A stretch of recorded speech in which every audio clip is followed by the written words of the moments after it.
verdachten opgepakt voor moord op adjudant Toon Brood. Dat heeft de politie gisteren bevestigd.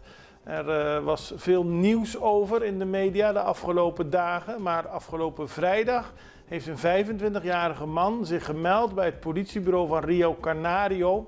Hij werd gezocht wegens betrokkenheid bij moord op de adjudant Brood, die in zijn eigen huis op 31 mei is doodgeschoten.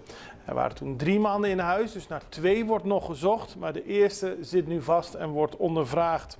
Er zijn in het weekend nog meer mensen aangehouden, waaronder een man die betrokken zou zijn geweest bij het stelen van een brommer uit het huis van Brood. Maar hij wordt alleen maar verdacht van betrokkenheid bij de diefstal en dus niet bij de moord.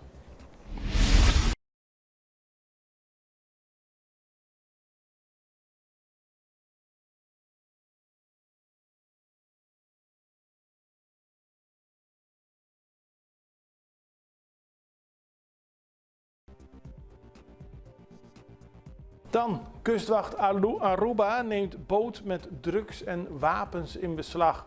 Dat gebeurde afgelopen weekend.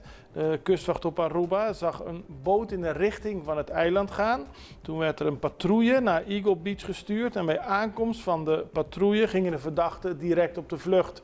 2 van de 3 zijn opgepakt en in de boot zat er 700 kilo cocaïne en 3 wapens. De derde man wordt nog steeds gezocht en de andere 2, daarvan is er 1 uit Colombia en een andere uit Venezuela.